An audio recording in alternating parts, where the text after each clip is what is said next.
안녕하세요. 말씀과 함께 새롭게 오는 소망의 아침입니다.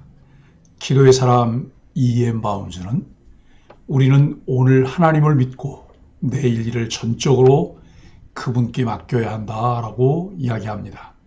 잠언 27장 1절로 12절까지 말씀을 본문으로 하여 오늘을 사는 지혜, 하지 말 것과 해야 할 것이라고 하는 주제로 함께 은혜를 나누기를 원합니다.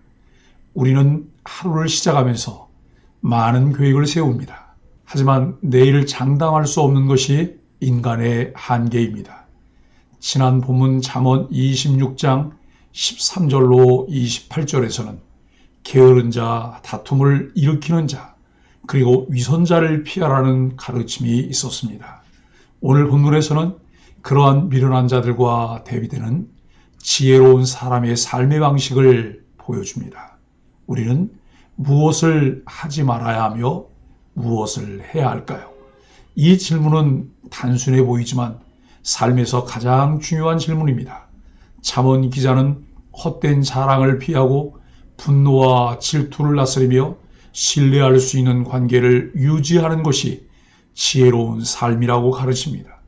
오늘 말씀을 통해 지혜로운 자가 반드시 멀리 해야 할 것과 가까이 해야 할 것을 배우며 우리의 삶을 점검하는 시간이 되길 바랍니다. 1절로 6절은 하지 말아야 할 것, 헛된 자랑과 질투를 경계하라고 말씀합니다. 너는 내일 일을 자랑하지 말라. 하루 동안에 무슨 일이 일어날는지 내가 알 수 없음이니라고 말씀합니다. 내일 일을 자랑하지 말라고 말씀합니다. 내일은 우리의 시간이 아니기 때문에 무슨 일이 있을지 알 수 없습니다. 하지만 사람들은 자신의 계획을 자랑하며 스스로를 높이려 합니다. 내일을 계획하는 것은 필요하지만 내일을 장담할 수 없습니다. 하나님께서 우리의 삶의 주권자이심을 인정하고 우리의 길을 인도하시도록 도움을 구해야 합니다. 칭찬은 다른 사람이 해야지 자기 입으로 자랑하는 것은 교만이라고 2절은 말씀합니다. 성경은 겸손한 자를 높이시고 교만한 자를 낮추신다고 경고합니다. 3절과 4절에서는 질투를 다스리라고 말씀합니다. 분노는 잔인하고 노여움은 창수와 같거니와 질투 앞에 누가 서리오라고 합니다.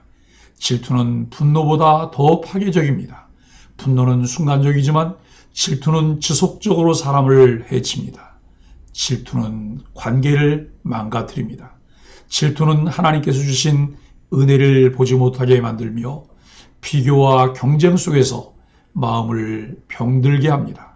하나님의 은혜에 집중해야 합니다. 매 순간 하나님이 주신 것에 감사하는 것이 질투를 이기고 평강을 누리는 길입니다. 5절, 6절에서는 책망을 피하지 말라고 말씀합니다.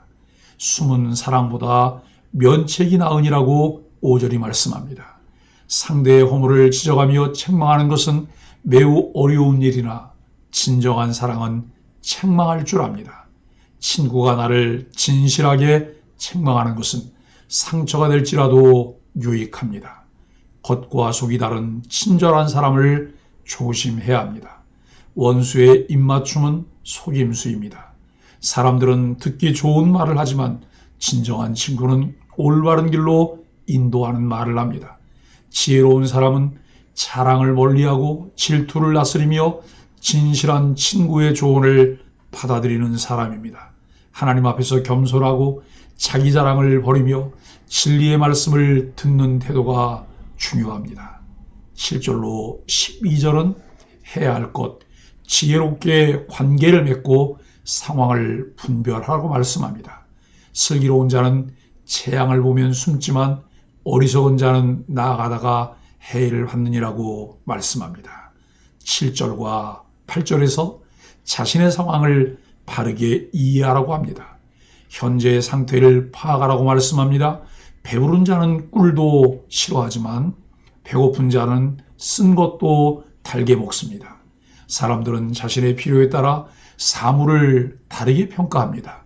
우리는 자신이 어떤 상태에 있는지를 바르게 이해해야 합니다. 고향을 떠나 방황하는 사람은 둥지를 떠난 새와 같다는 말씀으로 방황하는 인생을 경계하라고 합니다. 영적으로 방황하는 삶은 안정되지 않습니다. 시냇가에 심은 나무가 시절을 따라 열매를 맺는 이유는 뿌리를 깊이 내리고 안정감이 있기 때문입니다. 하나님 안에서 거하며 주어진 자리에서 충성하는 것이 중요합니다. 신뢰할 만한 관계를 소중히 여기라고 말씀합니다.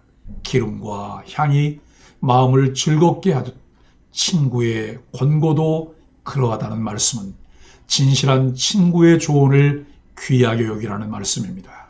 신뢰관계를 형성해야 상대를 존중할 수 있습니다. 먼 친척보다 가까운 친구가 유익할 때가 많습니다. 신앙 안에서 형제된 관계를 소중히 여기는 것이 지혜입니다. 그리스도 안에서 한 가족이 된 우리는 서로를 소중히 여기며 바른 관계를 지속해야 합니다. 11절과 12절은 위험을 미리 분별하고 피하라고 말씀합니다. 슬기로운 자는 재앙을 보면 숨지만 어리석은 자는 나아가다가 해를 받는다고 말씀합니다. 지혜로운 자는 위험을 보고 피합니다. 어리석은 자는 경고를 무시하지만 지혜로운 자는 하나님의 말씀을 따라 위험을 피합니다. 우리에게 필요한 것은 성경적 지혜로 상황을 분별하여야 합니다. 지혜로운 사람은 자신의 상태를 바르게 이해하고 신뢰할 만한 관계를 맺으며 위험을 미리 분별하고 피하는 사람입니다. 삶의 모든 순간에 하나님이 주신 지혜를 따라 살아가는 것이 중요합니다. 사랑하는 소망의 가족 여러분, 오늘 본문은 하지 말아야 할 것과 해야 할 것을 명확하게 구분합니다. 하지 말아야 할 것 세 가지입니다. 첫째, 인생은 하나님의 손에 있기 때문에 내일을 자랑하지 말라고 합니다. 둘째, 비교하지 않고 감사하는 삶으로 질투를 다스리라고 말씀합니다. 셋째, 듣기 좋은 말보다 올바른 말을 따르라는 말씀대로 진실한 책망을 피하지 말라고 합니다. 해야 할 것도 세 가지입니다. 첫째, 현재 삶을 하나님 앞에서 점검하기 위해 자신의 상태를 바르게 이해하라고 합니다. 둘째, 진정한 친구와의 관계를 소중히 여기며 신뢰할 관계를 유지하라고 말씀합니다. 셋째, 하나님의 지혜로 상황을 바르게 판단하며 위험을 미리 분별하고 피하라고 합니다. 진정한 우정은 달콤한 말만이 아니라 책망의 말도 주고받을 수 있어야 합니다. 죄로 인해 삶의 무너짐을 경험하는 친구가 있을 때 그를 위해 아픈 책망을 아끼지 않는 것이 진정한 우정입니다. 그러나 거짓된 우정은 듣기 좋은 말만 합니다. 친구의 건강한 미래에는 관심이 없고 자신이 얻을 이익에만 관심을 두기 때문입니다. 성도는 원수의 입맞춤과도 같은 달콤한 거짓을 경계하고 아프지만 자신을 위한 책망의 말을 달게 들어야 합니다. 지혜로운 삶은 우연히 만들어지는 것이 아니라 하나님의 말씀을 따라 선택하고 실천하는 삶입니다. 우리는 오늘 하루를 살아갈 때 하나님 앞에서 지혜롭게 선택하며 겸손과 사랑의 길을 걸어가는 소망의 가족들이 되기를 예수 그리스도의 이름으로 간절히 축복합니다. 함께 기도하겠습니다. 하나님, 내일을 자랑하지 않고 주어진 오늘을 성실히 살아가게 하여 주옵소서. 헛된 질투와 비교를 버리고 감사와 겸손의 마음을 품게 하여 주옵소서. 지혜로운 관계를 맺고 말씀을 따라 상황을 분별하며 살아가게 하여 주옵소서. 예수님의 이름으로 간절히 기도합니다. 아멘.